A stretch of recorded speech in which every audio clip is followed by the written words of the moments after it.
ज़बूर की किताब ज़बूर 15, हम खुदा उनके कलाम में से इसकी तिलावत को सुनेंगे। कलाम मुकद्दस में से ज़बूर 15 की तिलावत की जाएगी, जो हमारी आज की तिलावत होगी। और इसमें से हम ये सीखेंगे कि खुदावन का कलाम हमें क्या बताना चाहता है। कलाम मुकद्दस में से ज़बूर 15 उसकी पहली आयत से लेकर उसकी 5वीं आयत के आखिर तक खुदावन के कलाम में से तिलावत की जाएगी। ज़बूर की किताब ज़बूर 15 उसकी पहली आयत से 5वीं आयत के आखिर तक खुदावन के कलाम में से तिलावत की जाएगी। पाक कलाम में लिखा है, ऐ खुदावन तेरे खैमे में कौन रहेगा, तेरे कोहे मुकद्दस पर कौन सुकूनत करेगा।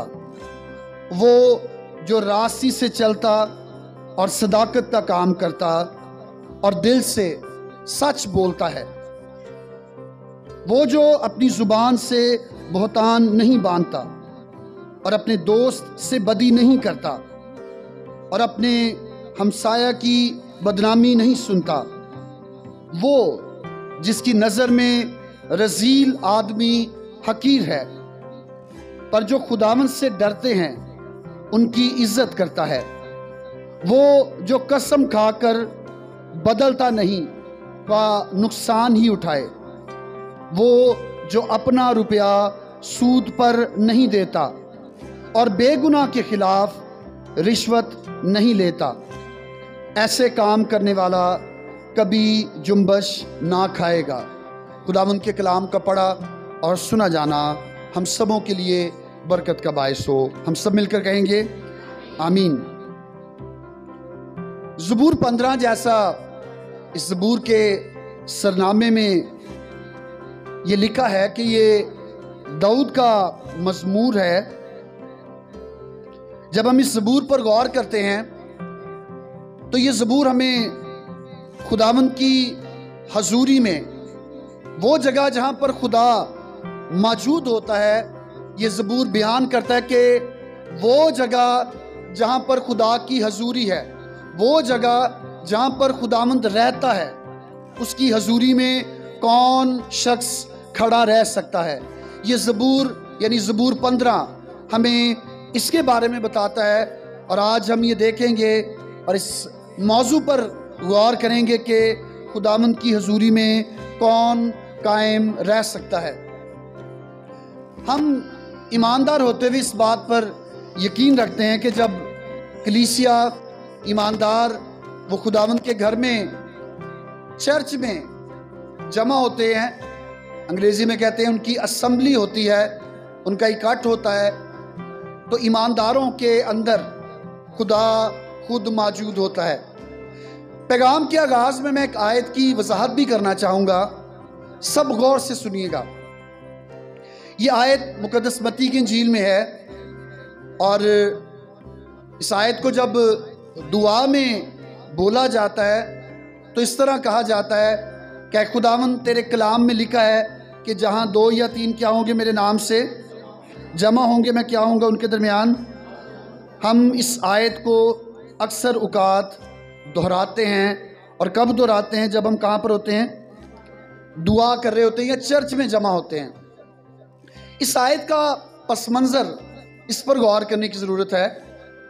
ये आयत मत्ती की इंजील उसके 18वें बाब में है और इस आयत का पस मंज़र, आयत जो 18वें बाब की मत्ती की इंजील उसका 18वां बाब और उसकी 19वीं आयत है, जिसे हम दोहराते हैं दुआ में। गौर से सुनिएगा, बड़ी ख़ास बात है। मत्ती की इंजील उसका 18वां बाब और 19वीं आयत में लिखा है, फिर मैं तुमसे कहता हूँ कि अगर तुम में से 2 शख्स ज़मीन पर किसी बात के लिए जिसे वो चाहते हों इत्तफाक करें तो वो मेरे बाप की तरफ से जो आसमान पर है उनके लिए हो जाएगी। उनके लिए क्या होगी? इस आयत का पस मंज़र जो है ये दुआ के लिए आयत यसु मसीह ने बयान नहीं की। ये आयत दुआ के लिए यसु मसीह ने बयान, सब बोलें दुआ के लिए बयान क्यों नहीं की? क्योंकि इस आयत का पस मंज़र ये है कि अगर तेरा भाई गुनाह करे तो खिलवत में जाकर बातचीत करके उसे समझा। अगर वो तेरी नहीं सुनता तो 2 आदमियों को साथ ले जा, वो उसे समझाएं और 2-3 गवाहों की ज़ुबान से ये बात साबित हो जाए। अगर वो 2 आदमियों की बात सुनने से इनकार करता है तो कलीसिया से कहे कि वो उसे समझाएं। अगर वो कलीसिया की सुनने से इनकार करता है तो उसे गैर कौम वाले बल्कि महसूल लेने वाले के बराबर जान।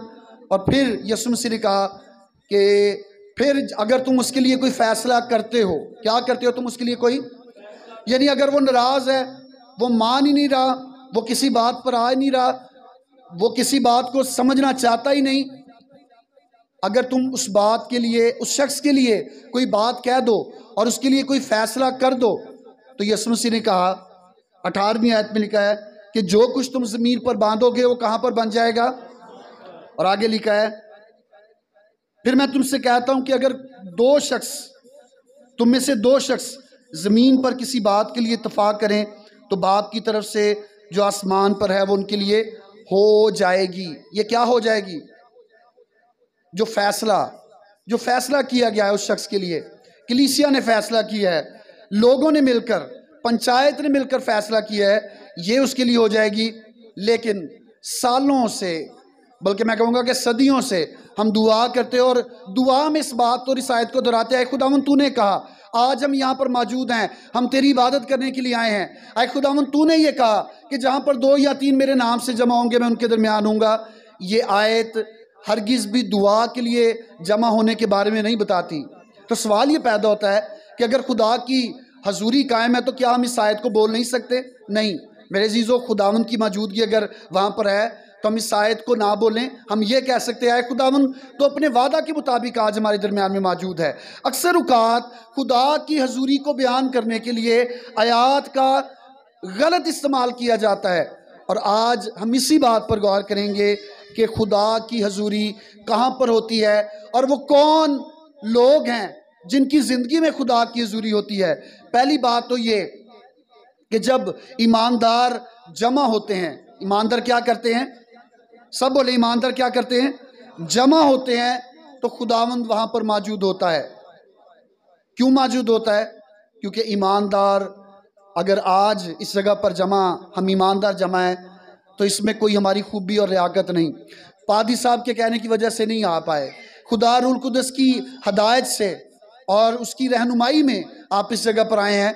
तो जब खुदा खुद हमें लेकर आया है अपनी मर्ज़ी के मुताबिक, तो हम ये कह सकते हैं कि जहाँ पर खुदा ने इबादत के लिए अपनी प्रस्तिश के लिए हमें जमा किया है, तो खुदा वहाँ पर क्या है?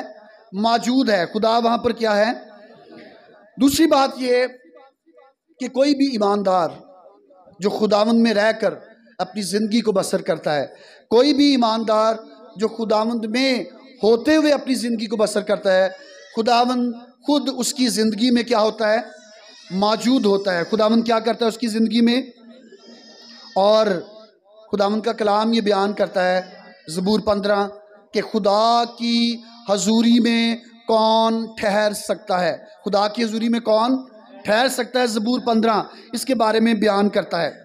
जब हम खुदावंद के कलाम को देखते हैं खुदा की हजूरी के बारे में, पैदाइश की किताब में जब खुदा आदम और हवा के साथ ठंडे वक्त में मिलने के लिए आया करता था, जब खुदावंद उनके पास आता था तो खुदा की हजूरी वहाँ पर होती थी, खुदा उनसे बातचीत करता था। लेकिन कब आदम ने अपने आप को छुपाया खुदा की हजूरी से? जब क्या हो गया आदम से? ऊंची बोले, क्या हो गया आदम से, हवा से? इसका मतलब ये हुआ कि जब हमारी ज़िंदगी में गुनाह है, अगर हमारी ज़िंदगी में गलतियां हैं, अगर हम कलाम के ख़िलाफ़ जा रहे हैं, तो फिर हमारी ज़िंदगी में खुदा की मौजूदगी या हजूरी नहीं होती।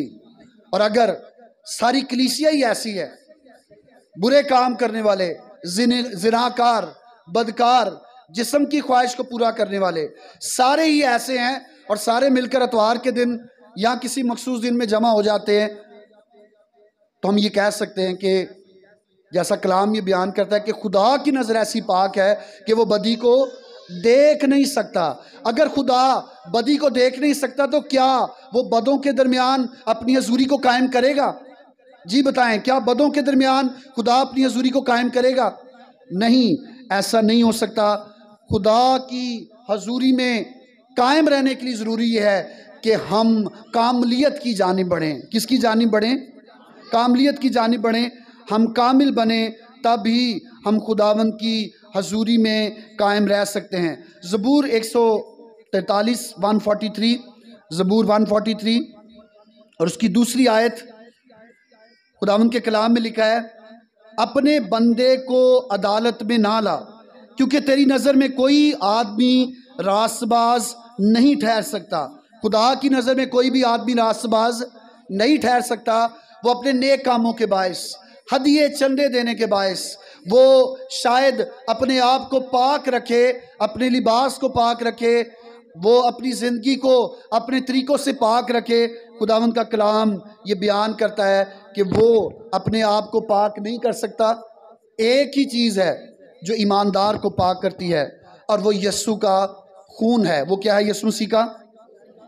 अगर हम अपनी ज़िंदगी में यीशु मसीह को अपना शख्सी निजात दिंदा कबूल किए हुए हैं, अगर हमने उसे अपना मालिक और खालिक जान लिया है, अगर हमने उसके कलाम के मुताबिक अपनी ज़िंदगी बसर की है, और बसर करते करते ना चाहते हुए हमसे कोई गलती या गुनाह हो गया, हम कामलियत की तरफ बढ़ रहे थे, खुदा की हजूरी हमारी ज़िंदगी में थी, लेकिन हमसे गलती या गुनाह हो गया, तो फिर मेरे अजीज़ों एक ही ऐसी चीज़ है जो खुदा के सामने हमें काबिल बनाती है कि हम जा सकें, और वो यीशु मसीह का खून है। ज़बूर नवीस इस बात को बयान करता है ज़बूर 15 में, और हम गाते भी हैं, पंजाबी में से गाते हैं, ऐ यहोवा तेरे घर कौन सलामत रहेगा, कौन खुदावंद के घर में आ सकता है। वो जगह जहाँ पर खुदावंद मौजूद होता है, वो जगह जहाँ पर खुदावंद सुकूनत करता है, कौन वहाँ पर आ सकता है।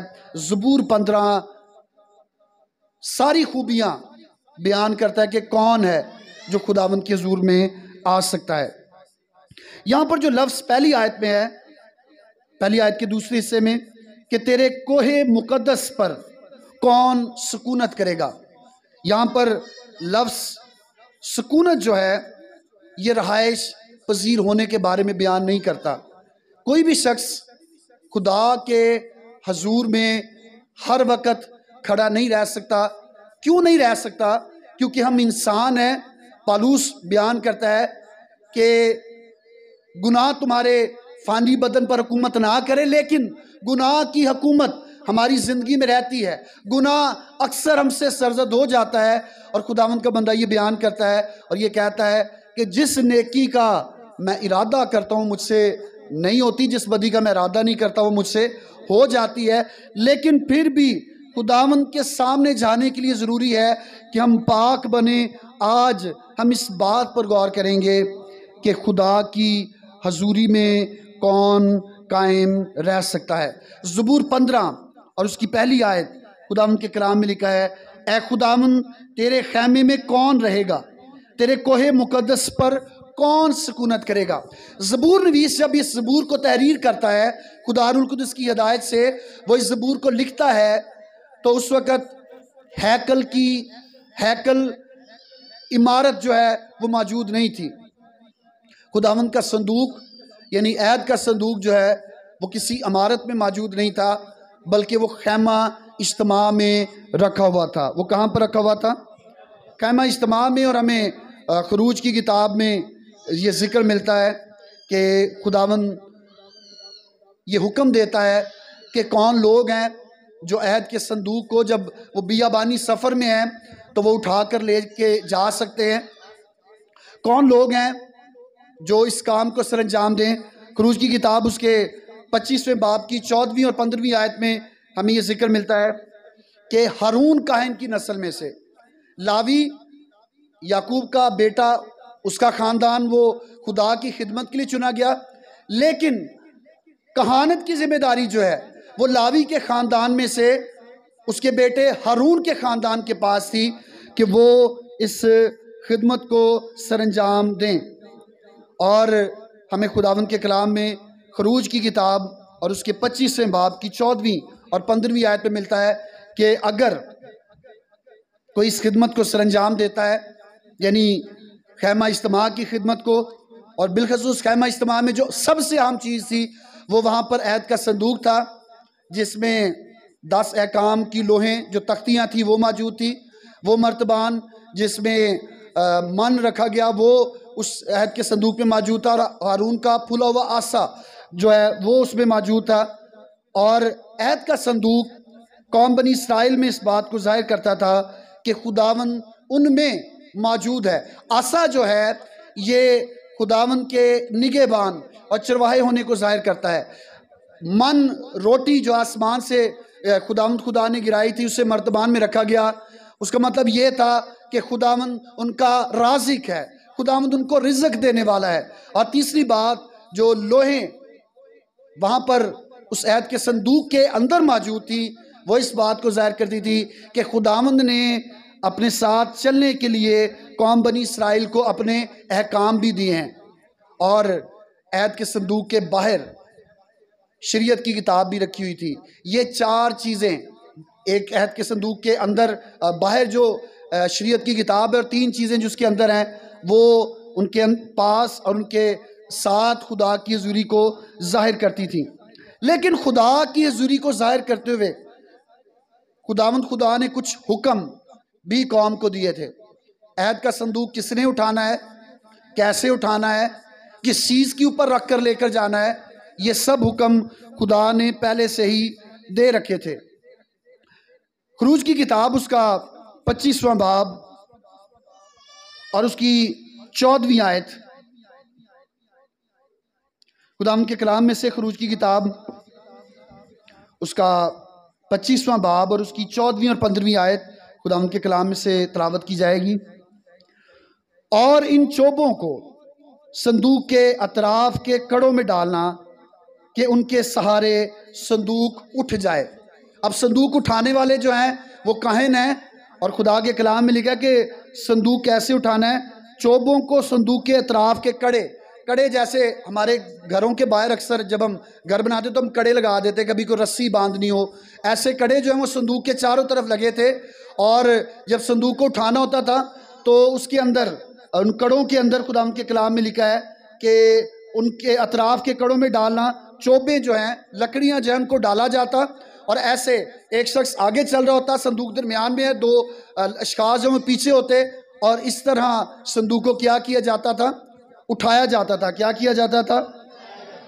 लिखा चोबें संदूक के कड़ों के अंदर लगी रहें और उससे अलग ना की जाएं। खुदावंद का हुक्म था कि वो चोबें जिनके साथ, जिनको कड़ों में डालकर संदूक को उठाया जाता है, वो उससे अलहदा ना की जाएं, बल्कि हमेशा संदूक की जो कड़े हैं उनके साथ लगी रहें। और हमेशा ही खुदावंद का हुक्म था कि संदूक को उठाया जाए, क्योंकि अहद का संदूक कौम बनी इसराइल में किस बात को जाहिर करता था कि यहाँ पर खुदावंद क्या है, मौजूद है। वहाँ पर खुदावंद क्या है। अब खुदा की मौजूदगी हो, खुदावंद का हुक्म भी हो कि मेरी मौजूदगी में ऐसा ऐसा करना है और ऐसा नहीं करना, और अगर लोग ईमानदार उसकी हजूरी में, उसकी मौजूदगी में, उसकी पाक चीज़ों का, उसकी कदूसियत का ख्याल ना करें तो फिर क्या होता है। खुदावंद के कलाम में सैमुएल नबी की किताब 2 सैमुएल उसका 6ठा बाब, 2 सैमुएल उसका 6ठा बाब और उसकी 6ठी आयत, मैं चाहूँगा कि 6ठे बाब को शुरू से पढ़ें। अभी मैंने जो आयत पढ़ी, याद है आपको खुदावंद ने क्या हुक्म दिया था कि अहद के संदूक के साइडों पर क्या लगाए जाएं, कड़े लगाए जाएं। कड़ों में क्या डालकर उठाया जाए संदूक को, चोबें लगाकर उसके सहारे से उठाया जाए। लेकिन इधर मामला कुछ और हो गया। बड़े साल गुजर गए और मामला मुख्तलिफ हो गया, और खुदा की हजूरी में खुदा की हजूरी को जाहिर करने वाली चीज़ को उठाने के लिए नया तरीका इस्तेमाल किया गया। और फिर क्या हुआ। 2 सैमुएल 6ठा बाब उसकी पहली आयत से खुदावंद के कलाम में से पढ़ूंगा। और दाऊद ने फिर इस्राएलियों के सब चुने हुए 30,000 मर्दों को जमा किया। कितने मर्द थे जी? जो चुने हुए मर्द थे उनको जमा किया। और दाऊद उठा और सब लोगों को उसके साथ है लेकर बैला याकूब से चला, ताकि खुदा के संदूक को इधर से ले आए, जो उस नाम का यानी रब्बुल फाज के नाम का कहलाता है, जो करोबियों पर बैठता है। सो उन्होंने खुदा के संदूक को नई गाड़ी पर रखा। किस पर रखा? बैल गाड़ी जो है उसके ऊपर रखा। खुदा ने गाड़ी पर रखने का हुक्म दिया था। क्या हुक्म दिया था? कौन उठाएं उसे?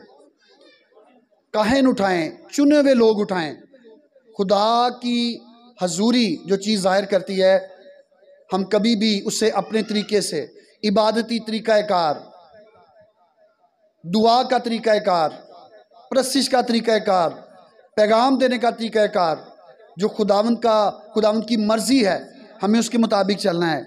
अब लिखा है कि कड़ों में डालकर चोबों के साथ नहीं उठाया, बल्कि खुदावंद के कलाम में लिखा है कि खुदावंद के संदूक को उन्होंने क्या किया? नई गाड़ी पर रखा और उसे अमीनादाब के घर से जो पहाड़ी पर था निकाल लाए। और उस नई गाड़ी को अमीनादाब के बेटे उज़ा और अखीऊ हाँकने लगे, और वो उसे अमीनादाब के घर से जो पहाड़ी पर था खुदावंद के साथ निकाल लाए। अब संदूक को पहले तो गाड़ी पर रखा है, और उसके बाद क्या करने लगे? बैल लेकर बैलगाड़ी को चल रहे हैं, ऊपर संदूक पड़ा है, तो हाँकने लगे। क्या पंजाबी में क्या कहेंगे जिसे? हिकन लगे, धक्का लगाने लगे, कोशिश करने लगे। और खुदावंद के कलाम में लिखा है, और अखीऊ संदूक के आगे आगे चल रहा था, और दाऊद और उसका सारा घराना सनोबर की लकड़ी के सब तरह के साज और सितार, बरबत और दफ और खंजरी और झांझ खुदावंद के आगे आगे बजाते जाते चले। और जब वो नकून के खलियान पर पहुंचे तो उज़ा ने खुदा के संदूक की तरफ हाथ बढ़ाकर उसे थाम लिया। बैलगाड़ी पर जा रहा था, क्योंकि हाँक भी रहे थे जानवरों को, बैलों को, तो क्या हुआ कि बैल थोड़े तेज चले, ऐद का संदूक जो है वो नीचे गिरने लगा, और उज़ा जो है उसने भागकर खुदा के ऐद के संदूक को सहारा देना चाहा। ऐद का संदूक खुदा की हजूरी को जाहिर करता था, खुदावंद को सहारों की ज़रूरत नहीं। कलाम में लिखा है कि जब उसने सहारा देना चाहा, और क्यों सहारा देना चाहा? क्योंकि बैलों ने ठोकर खाई थी, तब खुदावंद का गुस्सा उज़ा पर भड़का। क्या हुआ? खुदावंद का गुस्सा उज़ा पर, और खुदा ने वहीं उसे उसकी खता के सबब से मारा, और वो वहीं खुदा के संदूक के पास मर गया। वो क्या हो गया? खुदा के संदूक के पास।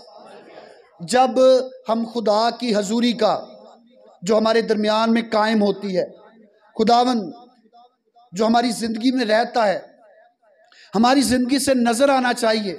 जब वो हमारी ज़िंदगी से नज़र नहीं आता, ईमानदार होते हुए हम उसकी हजूरी का अपनी ज़िंदगी में ख्याल नहीं करते। यीशु मसीह को कबूल करके हम कहते हैं कि जी मैं ईमानदार बन गया, अब मैं यीशु में आगे बढ़ रहा हूँ, लेकिन हम उसका ख्याल नहीं करते, फिर गुनाह में चले जाते हैं। तो फिर कलाम में लिखा है कि खुदा का गुस्सा जो है वो क्या होता है? भड़कता है। और लिखा है कि वहाँ पर खुदा बड़ा गुस्सा हुआ, और खुदावंद ने उसे वहीं पर हलाक कर दिया। और दाऊद इस बाब से कि खुदावंद उज़ा पर टूट पड़ा, ना खुश हुआ। और आगे फिर लिखा कि वो फिर ऐद का संदूक जो है वो अपने घर पर नहीं लेकर गया, वो एक और शख्स उबैद अदूम उसके घर की तरफ उसने संदूक को भेज दिया कि मेरी तरफ ना हो, ये ना हो कि खुदा का संदूक मेरे घर पर आए और मेरे घर के सब लोग मर जाएं। वजह एक ही है, और वो ये कि कौन शख्स खुदा के खैमे में कायम रहेगा, कौन शख्स खुदा के पहाड़ पर चढ़ेगा। खुदा उनके कलाम में लिखा है, वो शख्स जिसने मकर से कसम नहीं खाई, वो शख्स जिस काम के लिए मुकर्रर है। अक्सर औकात हम खुदा की मर्जी से हटकर काम करना चाहते हैं, वो काम जो हमारे ज़िम्मे रूहानी जिम्मेदारियां हमारी नहीं हैं, हम उनको करना चाहते हैं। मेरे अज़ीज़ों, याद रखें, ऐसी सूरत में हमें परेशानियों का सामना भी करना पड़ सकता है। खुदावंद को सहारों की ज़रूरत नहीं, खुदावंद के पहाड़ पर और उसके खैमा पर वही शख्स खड़ा रह सकता या वही कायम रह सकता है जिसके लिए खुदा की मर्जी है, जिसके लिए क्या है? खुदावंद की। सबसे पहली बात जो हमने देखी कि कौन खुदा की हुजूरी में कायम रह सकता है, हर शख्स नहीं जिसको खुदावंद ने जिस काम के लिए मुकर्रर किया है। आज बहुत सारे लोग हैं जो अपनी मर्जी से, अपने तरीके से खुदा का काम करना चाहते हैं। कलाम मुकद्दस में लिखा है, यीशु मसीह ने जब शागिर्दों को, जब वो मछली पकड़ने वाले थे, माहीगीर थे, तो यीशु मसीह ने क्या कहा कि मैं तुम्हें क्या बनाऊंगा, आदमगीर बनाऊंगा। माहीगीर जो है ये मछली जब पकड़ते हैं तो ये धोखे के साथ पकड़ते हैं, कांटा लगाते हैं, उसके ऊपर कोई खुराक लगा देते हैं और पानी में फेंकते हैं और धोखे के साथ वो मछली को पकड़ते हैं। यीशु ने जब अपने लिए काम के लिए चुना तो उन्होंने कहा कि अब तुम माहीगीर नहीं रहोगे, धोखे देने वाले नहीं रहोगे, अब तुम आदमगीर बन जाओगे, आदमियों को पकड़ कर लाओगे और सच्चाई के साथ लाओगे। जब हमारी ज़िंदगी में सच्चाई होती है, खुदावंद की हजूरी हमारी ज़िंदगी में होती है, तो खुद ब खुद लोग हमारे नेक कामों को देखकर खुदा की तमजीद करते हैं। वो हमारी ज़िंदगी को देखकर खुदावंद के नाम को भला और मुबारक कहते हैं। उज़ा ने अपने तरीके से खुदा के संदूक को सहारा देना चाहा। ये बुरा नहीं था, खुदा का संदूक अगर गिर जाता तो शायद वो टूट जाता, शायद उसका नुकसान होता, लेकिन चूंकि खुदा ने हुक्म दिया था कि हारून कायन के ख़ानदान में से कहात जो हैं वो उसको पकड़ें, खुदावंद ने हुक्म नहीं दिया था, खुदावंद अपनी बात से फिरा नहीं। और जब उसने खुदा के संदूक को संभालना चाहा तो खुदावंद ने उसे वहीं पर हलाक कर दिया, क्योंकि उसकी ज़िंदगी के लिए और उसके लिए खुदा की ये मर्ज़ी नहीं थी। एक शख्स के, कोई भी शख्स जो ईमानदार है, उसकी ज़िंदगी के काम ये ज़ाहिर करते हैं कि उसके दिल में क्या है। उज़ा भागकर जल्दी से इस काम को करना चाहता था, लेकिन खुदावंद की मर्ज़ी उसके लिए ऐसी नहीं थी। दूसरी बात जिस पर हम गौर करेंगे, अभी तो हमने देखा कि खुदावंद की हजूरी में कौन रह सकता है, वही जिसके लिए खुदावंद की क्या है, मर्ज़ी है, जिसे खुदावंद ने इस काम के लिए चुना है, और वो शख्स जो वाकई खुदावंद की हजूरी में रहता है। काहिन जो हैं, जब वो इस खिदमत को सरंजाम देते थे तो उनके लिए खुदा के बड़े अहकाम थे। वो अपने आप को पाक रखते, जिस्मानी लिहाज से वो अपने आप को पाक करते। ख़ास लिबास खुदावंद ने उनको दिया था, ख़ास चीज़ें, ख़ास अहकाम खुदावंद ने उनको दिए थे, तब जाकर वो खुदावंद के हुज़ूर में जाते। और खुदा के कलाम में ये भी लिखा है कि खुदावंद ने उन्हें बताया था कि अगर वो खैमा इज्तिमा में जाते हैं और उनकी ज़िंदगी में कोई गुनाह है तो वो वहाँ पर खड़े नहीं रहेंगे, बल्कि वहाँ पर वो हलाक भी हो जाते थे और उन्हें एक रस्सी अपनी कमर के साथ बांध कर जानी पड़ती थी। रवायात ये बताती हैं, ताकि अगर कोई शख्स खुदा की हजूरी में जाकर मर जाए तो उसकी लाश वहाँ पर पड़ी ना रहे, बल्कि अगर घंटियाँ जो बंदी हैं हिल नहीं रही, घंटियों की आवाज़ नहीं आ रही, तो उसका मतलब यह है कि खुदा की हजूरी में जाकर वो हलाक हो गया। तो रस्सी जो उसकी कमर के साथ बंदी होती, वो उस रस्सी के साथ काहिन को बाहर खींच लिया करते थे।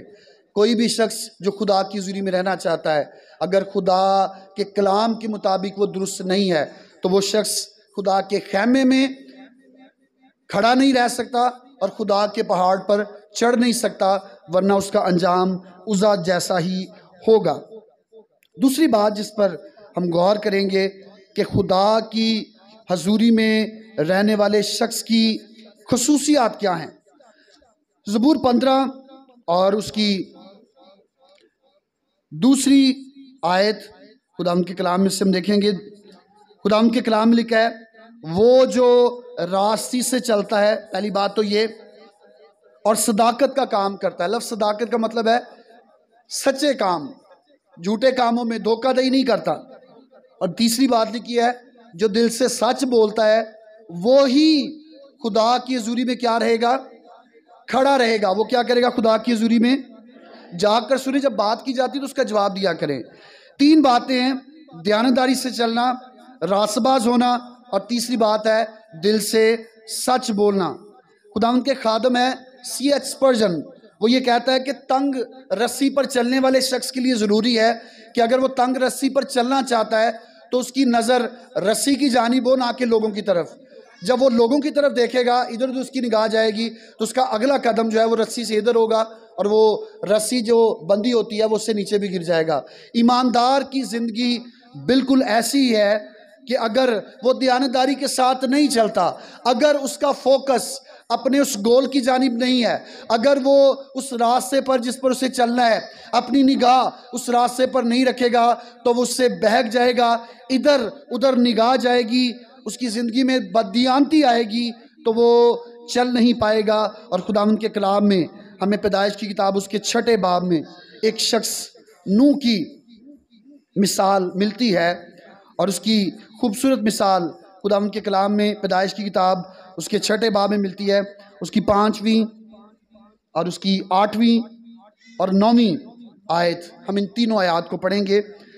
पैदाइश 6 बाब उसकी 5वीं आयत में लिखा है, और खुदावन ने देखा कि ज़मीन पर इंसान की बदी बहुत बढ़ गई और उसके दिल के तसव्वुर और ख्याल सदा बुरे ही होते हैं। 8वीं आयत में लिखा है, मगर नूह खुदा की नज़र में मकबूल हुआ। एक तरफ दुनिया में बुराई बढ़ रही है, उस इंसानों के दिल के ख्याल बुरे हो रहे हैं, वो खुदा के साथ दयानतदारी के साथ अपनी ज़िंदगी को बसर नहीं करे। लेकिन एक शख्स है, और कलाम में उसका जिक्र किस नाम से आया है? नूह। कलाम में लिखा है कि वो खुदा की नज़र में मकबूल रहा। सारी दुनिया बुरी हो गई है, वो खुदा के साथ दयानतदार नहीं रही, लेकिन एक शख्स नूह है, कलाम में लिखा है कि वो खुदा की नज़र में मकबूल हुआ। और 9वीं आयत में लिखा है उसके दूसरे हिस्सा में कि क्यों हुआ? नूह मर्द रास्तबाज और अपने ज़माने के लोगों में बेऐब था। और आखिरी हिस्से में लिखा है, नूह खुदा के साथ साथ चलता रहा। नूह क्या करता रहा? खुदा के साथ। जब हम दयानतदारी के साथ खुदावंद में अपनी ज़िंदगी को बसर करते हैं, तो फिर हम खुदावंद के हजूर में खड़े रह सकते हैं, खुदावंद के हजूर में कायम रह सकते हैं। ज़बूर में इसे कहता है कि खुदा के पहाड़ पर कौन चढ़ेगा, कौन उसके खैमे में रहेगा। और वो बयान करता है कि वो शख्स जो दयानतदारी से चलता है। नूह चलने वाला था, और कलाम में लिखा है कि जब 40 दिन और 40 रात पूरे ज़मीन पर बारिश होती रही, ज़मीन के सोते भी फूट निकले, तो क्या नूह भी मर गया था? नूह बच गया था। और क्यों बचा था? क्योंकि नूह मर्द रासबाज, अपने ज़माने के लोगों में बेऐब था, और वो खुदा के साथ साथ क्या करता था? जब हम दयानतदारी के साथ अपनी ज़िंदगी खुदावंद में बसर करते हैं, तो फिर खुदावंद की हजूरी में रहने के बायस हमारी ज़िंदगी में खुदावंद की बरक़ात आती हैं। खुदावंद के हजूर में हम खड़े रहते हैं, फिर जो कुछ हम खुदावंद से मांगते हैं वो हमें कहता है कि तुम्हारा बाप तुम्हारे मांगने से पहले जानता है कि तुम किन चीज़ों के मोहताज हो। जब हम खुदावंद के हजूर में खड़े रहते हैं, ये तब मुमकिन होता है जब हम दयानतदारी में रहते हुए अपनी ज़िंदगी को बसर करते हैं। दूसरी बात जो ज़बूर 15 के अंदर उसकी दूसरी आयत में लिखा है कि जो रास्तबाजी करता है, खुदावंद के कलाम में हमें ऐसे बहुत से रास्तबाज लोग नज़र आते हैं, बहुत से रास्तबाज ज़िंदगियाँ हमें मिलती हैं जो हमें खुदावंद के कलाम के अंदर ही मिलती हैं। हमें दोनों तरफ देखना है। एक तरफ तो ऐसे लोग हैं जो बदकार हैं, जो जिस्म की ख्वाहिशों को पूरा करने वाले हैं। हमें सदूम और अमूरा के लोगों का पता चलता है कि वो रास्तबाज नहीं थे, तो खुदा ने क्या किया? आसमान पर से आग और गंधक भेजकर उन्हें वहीं पर ख़त्म कर दिया। यहाँ तक कि लूत की बीवी वो रास्ते में इसी बात का शिकार हुई, और यहाँ तक कि बाद में लूत और उसकी बेटियाँ भी वो उसी गुनाह में, वो उस दुनिया में रह रहे थे, वो सदूम और अमूरा में रह रहे थे, वो भी इसी बात का शिकार हो गए। दयानतदारी से जो शख्स चलता है, खुदावंद में रहते हुए ज़िंदगी दयानतदारी में बसर करता है, ये दूसरी बात यानी रास्तबाजी वो खुद ब खुद उसकी ज़िंदगी में आ जाती है। जो शख्स दयानतदारी के साथ चलता है उसकी ज़िंदगी में रास्तबाजी होती है, और दयानतदारी से चलने वाले की ज़िंदगी में रास्तबाजी वो उसकी ज़िंदगी के फल के तौर पर लोगों के सामने ज़ाहिर होती है। याकूब का आमखात उसका 2 बाब और उसकी 17वीं आयत, याकूब 2 बाब और उसकी 17वीं आयत मेरे साथ इस हवाला को देखिएगा, याकूब का खत उसका 2 बाब और उसकी 17वीं आयत। खुदावंद के कलाम में लिखा है, इसी तरह ईमान भी अगर उसके साथ ईमाल ना हो तो अपनी ज़ात से मुर्दा है। ईमान रखते हैं, दयानतदारी के साथ खुदा के साथ तो चल रहे हैं कि जी मैं सुबह दुआ भी करता हूँ, मैं शाम को भी दुआ करता हूँ, मैंने बड़ी दफ़ा बाइबल मुकद्दस को पढ़ रखा है, मेरी हर दुआ खुदा के हुज़ूर में पूरी होती है, लेकिन ज़िंदगी अगर रास्तबाजी के साथ बसर नहीं हो रही तो फिर इसका मतलब ये है कि हमारी ज़िंदगी में खुदा की हजूरी मौजूद नहीं है। हमें खुदावंद के कलाम में एक शख्स अयूब का जिक्र मिलता है, और अयूब की किताब उसके पहले बाब की पहली आयत में लिखा है कि अयूब उस ज़माने के लोगों में रास्तबाज था। अयूब क्या था अपने ज़माने के लोगों में? एक तो दयानतदारी उसकी ज़िंदगी में है कि वो खुदा के साथ अच्छा चलता है, और कलाम में उसकी जो दयानतदारी लिखी है वो बड़ी अच्छे अल्फाज में लिखी है कि बच्चे जब उसके जमा होते, दावत खाते, मिलकर बैठकर खाना खाते, जब वो सब अपने घरों को चले जाते तो वो इतना दयानतदार था, वो सोचता है और कहता है कि मेरे बच्चों ने कोई खुता ना कर दी हो। बच्चों की दावत के बाद वो खुदा के लिए कुर्बानी करता था। वो क्या करता था खुदा के लिए? खुदा ने कहा नहीं था, बस उसकी दयानतदारी थी कि वो सोचता कि मेरे बच्चों ने कोई गुनाह ना किया हो। और रास्तबाजी उसकी ये है कि वो खुदा के साथ चलता रहा, और इस रास्तबाजी के बायस उसे अपनी ज़िंदगी में बहुत सारी परेशानियों का सामना करना पड़ा। रास्तबाजी के बायस उसका घर बार तबाह हो गया, रास्तबाजी के बायस उसकी औलाद एक ही रोज़ में मर गई, हत्ता कि उसकी बीवी जिसकी उसका जीवन साथी थी, उसने भी उसके ख़िलाफ़ जाकर उसे कहा कि अब तेरे पास कुछ नहीं बचा, खुदा की तकफ़ीर कर और क्या कर, मर जा। उसने फिर भी रास्तबाज शख्स है, और वो ये कहता है कि क्या मैं खुदा की आस से सुख पाऊँ और दुख ना पाऊँ? खुदा ने दिया उसने ले लिया, उसका नाम मुबारक हो। ये कौन शख्स कह रहा है जो ना सिर्फ दयानतदार है बल्कि उसके साथ रास्तबाज भी है? और जब वो रास्तबाज है तो फिर कलाम में लिखा है कि खुदावंद ने जब वो रास्तबाजी के साथ दुखों और तकलीफ़ों में खुदावंद के साथ फर्मा बरदार रहा, तो कलाम में लिखा है कि खुदावंद ने जब सारी चीज़ों में वो आजमाया गया और उसने इनकार ना किया खुदावंद का, तो खुदावंद ने उसे पहले से भी ज़्यादा बरकतें दी। क्यों? क्योंकि उसकी ज़िंदगी में खुदावंद की हजूरी और मौजूदगी थी। तीसरी बात जिस पर हम गौर करेंगे दूसरी आयत के मुताबिक, वो ये है कि वो शख्स खुदा के पहाड़ पर चढ़ेगा, खुदा के खैमे में रहेगा जिसके दिल में सच्चाई है। ज़बूर की किताब ज़बूर 15 और उसकी दूसरी आयत के आखिरी हिस्सा में हमें इस बात के बारे में ज़िक्र मिलता है कि कौन शख्स खुदावंद की हजूरी में खड़ा रहेगा। पहला तो वो जो रास्ते से चलता है, फिर वो जो सदाकत का काम करता है यानी वो खुदा की राह पर चलता है, और तीसरी बात ये कि जो दिल से क्या करता है, सच बोलता है। दिल से क्या करता है? हमारे दिल में बहुत सी ऐसी बातें हैं जब वो हमारे मुंह से निकलती हैं तो हमें नापाक करती हैं। सच बोलना बड़ी अच्छी बात है, लेकिन आज हमारे मुंह पर आने वाली बहुत सारी ऐसी बातें हैं जो हमें गुनाह की जानिब ले जाती हैं। गुनाह उन बातों की वजह से हमारी ज़िंदगी से सरजद होता है।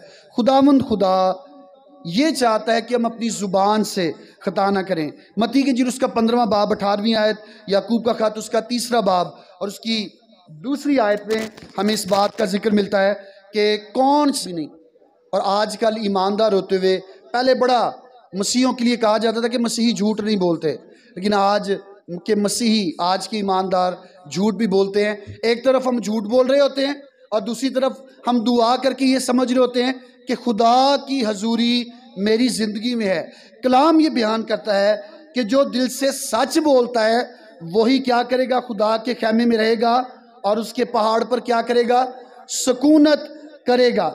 तीसरी आयत, जो दूसरी आयत का हिस्सा है, उसमें लिखा है कि जो अपनी ज़ुबान से बहतान नहीं बांधता और अपने दोस्त से बदी नहीं करता और अपने हमसाये की बदनामी नहीं सुनता, वो खुदा की हजूरी में खड़ा रहेगा। अपने दोस्त से बदी नहीं करता, यानी अपने हमसाए, अपने दोस्त के बारे में जब उसके पास मौका है कि वो उसका नुकसान कर सके, कोई चीज़ उसकी ले ले, वो ऐसा नहीं करता। क्योंकि खुदा के कलाम में लिखा है, जब हम उन 10 अहकामात पर गौर करते हैं उसमें क्या लिखा है कि अपने पड़ोसी की किसी चीज़ का क्या ना करना। अक्सर औक़ात हम लालच के लिए, कोई चीज़ हासिल करने के लिए, कलाम में उसकी बड़ी तफसील लिखी है खरूज की किताब में, उन 10 अहकामात में, कि कौन कौन सी ऐसी चीज़ें हैं जिसका हमने लालच नहीं करना। और एक ख़ास बात कि वो अपने हमसाए की बदनामी नहीं सुनता, और उससे पहले लिखा है कि जो अपने दोस्त से बदी नहीं करता। अक्सर औक़ात हम थोड़े पैसों के लिए, थोड़ी सी चीज़ों को हासिल करने के लिए अपने प्यारों के साथ धोखाधड़ी कर देते हैं, झूठ बोल जाते हैं। खुदावंद के कलाम में हम जब पढ़ते हैं तो हमें बनी इस्राइल के पहले बादशाह साउल का जिक्र मिलता है, और लिखा है कि साउल अभी बादशाह ही था, लेकिन उसने खुदा के हुक्म को तोड़ा, और खुदावंद के बंदा सैमुअल ने जाकर दाऊद को मसा कर दिया, मसा का तेल उसके सर पर डाला और उसे इस बात के लिए मखसूस कर दिया कि वो इस्राइल का बादशाह हो। जब साउल को ये बात पता चली तो साउल बादशाह उसका दुश्मन बन गया। 2 दफ़ा दाऊद बादशाह के पास ये मौका था कि वो चाहता तो वो साउल बादशाह को मार सकता था। पहला सैमुअल उसका 24 बाब उसकी 3री आयत से 7वीं आयत में ये जिक्र मिलता है, आप घर पर जाकर पढ़ सकते हैं। पहला सैमुअल 26वां बाब उसकी 5वीं और 25वीं आयत में जिक्र मिलता है कि 2 बार दाऊद बादशाह को ये मौका मिला कि वो चाहे तो वो साउल को मार दे, साउल बादशाह को मार दे, क्योंकि वो उसका दुश्मन बन चुका था। लेकिन दोनों बार उसने उसे नहीं मारा, बल्कि उसने कहा कि खुदा ना करे कि ऐसा हो कि मैं खुदा के ममसू पर, अपने आका पर तलवार उठाऊं। हालांकि वो ये जानता था कि खुदा ने अब उसे बादशाह मुकर्रर कर दिया है। जब उसने ऐसा नहीं किया तो ये बात खुदावंद के नज़दीक पसंदीदा हुई और खुदावंद ने वक्त पर उससे सरफराज किया। आज हम ये दावा करते हैं, आज हम ये क्लेम करते हैं कि मैं खुदा का बंदा हूँ, मैं दुआ करने वाला हूँ, खुदा की हुज़ूरी मुझ में कायम है, मैं हर काम खुदा की मर्ज़ी के मुताबिक करता हूँ।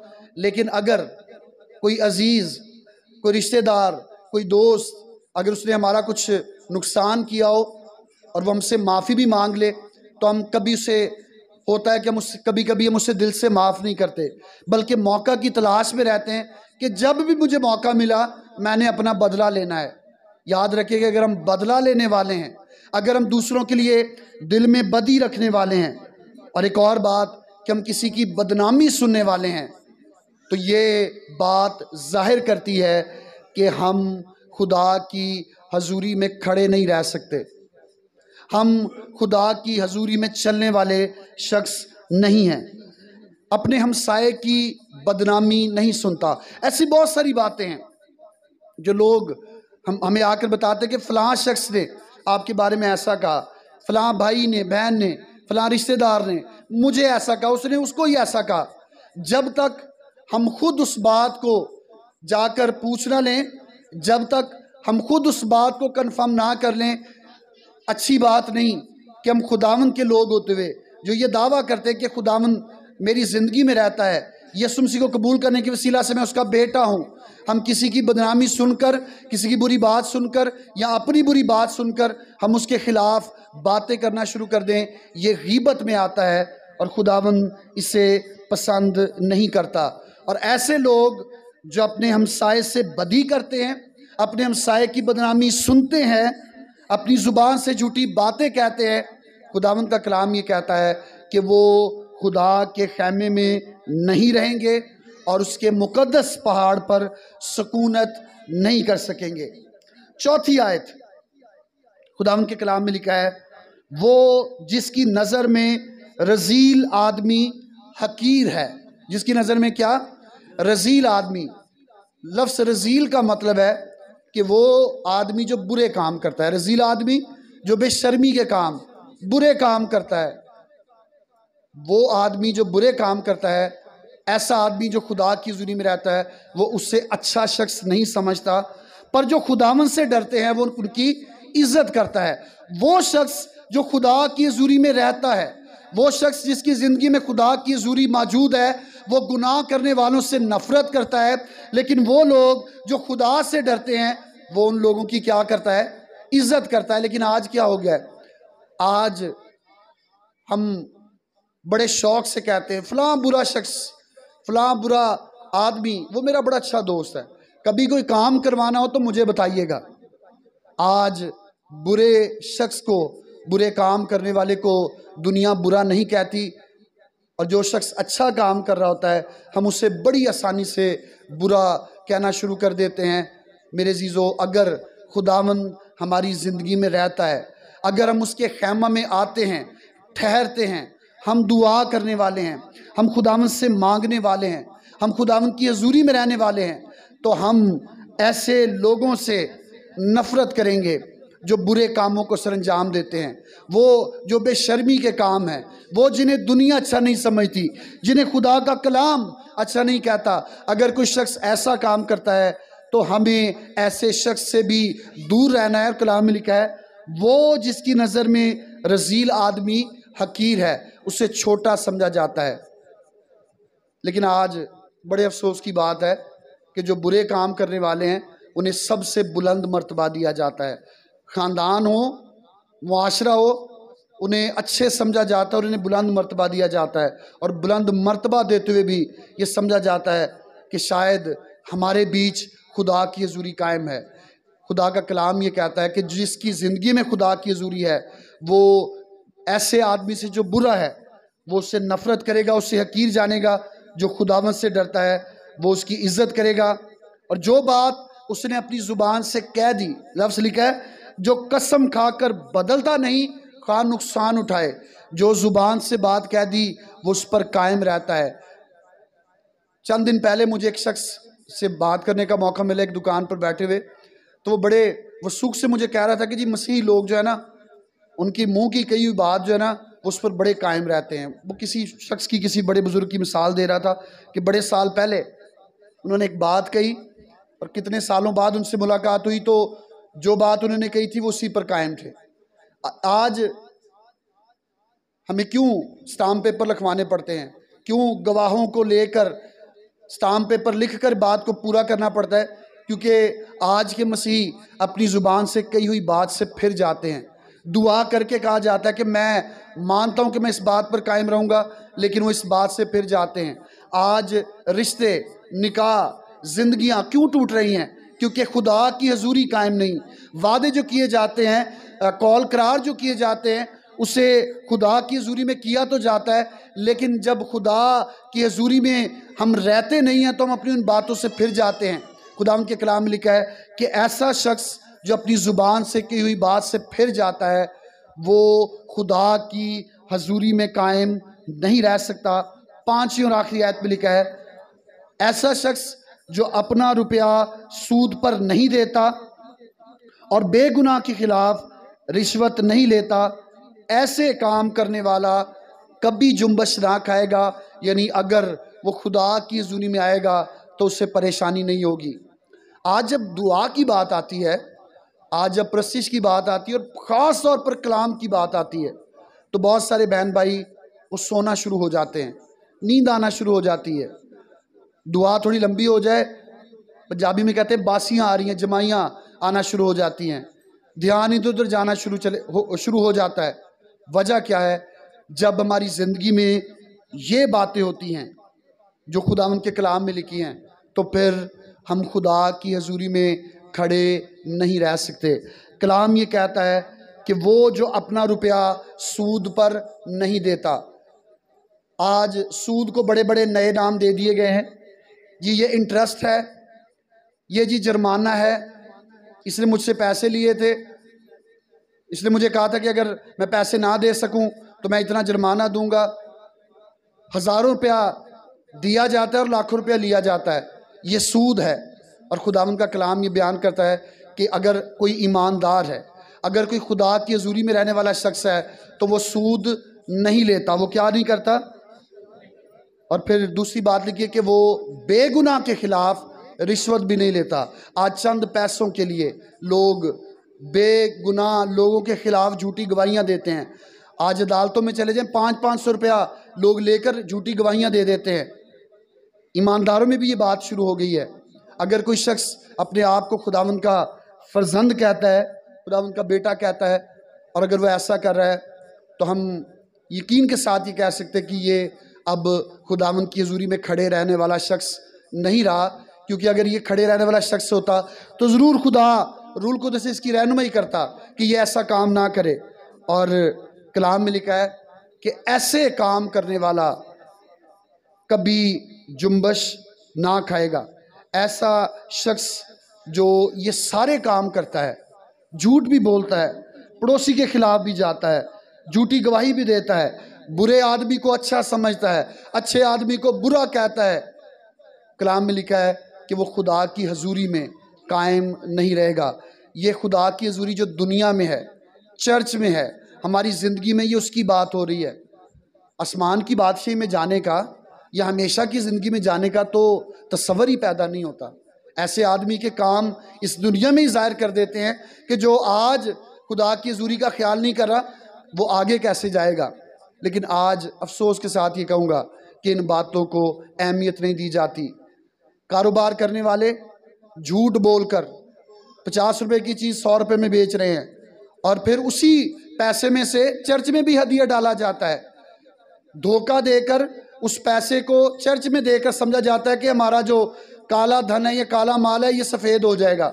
मेरे जीजो, शायद उसके साथ चर्च का ख़जाना भर जाए, शायद उसके साथ चर्च का कोई काम हो जाए, लेकिन आप कभी भी खुदा के मकबूल नज़र नहीं हो सकेंगे, क्योंकि कलाम में लिखा है कि खुदा की हजूरी में वही खड़ा रह सकता है जो रास्ते से चलता और सदाकत का काम करता है, दिल से सच बोलता और अपनी ज़ुबान से बहुतान यानी झूठ नहीं बांधता, अपने दोस्त से बदी नहीं करता, अपने हमसाये की बदनामी नहीं सुनता, जिसकी नज़र में बुरा शख्स हकीर है, जो खुदावंद से डरते हैं वो उसकी इज़्ज़त करता है। वो बात जो उसके मुंह से निकली है वो उस बात को जब कह देता है तो वो बदलता नहीं, ख्वाह वो नुकसान उठाए, वो अपना पैसा सूद पर नहीं देता, बेगुनाह के खिलाफ रिश्वत नहीं लेता। ऐसे काम करने वाला कभी जुम्बश ना खाएगा।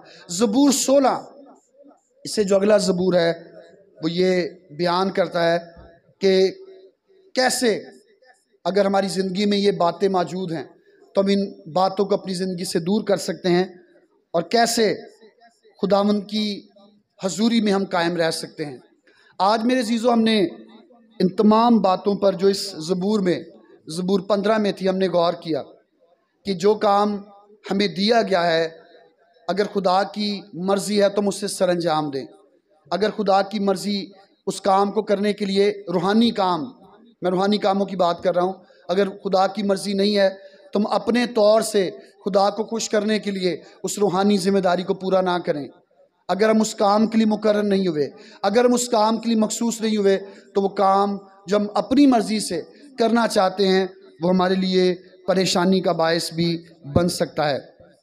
अगर आज हमारे ख़ानदानों में, हमारे घरानों में कोई भी किसी ऐसी गलती को करते हुए ये कह रहा है कि मैं अभी भी खुदा का बेटा हूँ, तो उससे बताएं कि ऐसे काम करने वाले खुदा की हजूरी में खड़े नहीं रह सकते, तो हमेशा की ज़िंदगी में जाना तो बड़े दूर की बात है। मेरे अज़ीज़ों, खुदावंद ये चाहता है कि हम गुनाह करना छोड़ें और हमेशा की ज़िंदगी के वारिस बने। लेकिन दूसरी तरफ अबलीस जो है वो नहीं चाहता कि किसी की भी तौबा तक नौबत पहुँचे, बल्कि वो ये चाहता है कि हर कोई हलाक हो और वो उस जगह पर आए। अगर हम ये चाहते हैं कि हम खुदा की हजूरी में कायम रहें, हम खड़े रह सकें, हम उसके कोहे मुक़द्दस पर सकूरत करने वाले हों, तो मेरे अज़ीज़ों, हमें इन तमाम बातों को देखना है। अगर इनमें से कोई भी ऐसी बात जो दुरुस्त नहीं है हमारी ज़िंदगी में मौजूद है, तो उसे अपनी ज़िंदगी में से निकालना है, ताकि हमारी ज़िंदगी में बरकत आए, हमारी दुआएं रुक ना जाएं, हमारी इल्तिजाएं जो हम खुदावंद की हुज़ूर में रखती हैं वो खुदावंद के हुज़ूर में मकबूल ठहरें।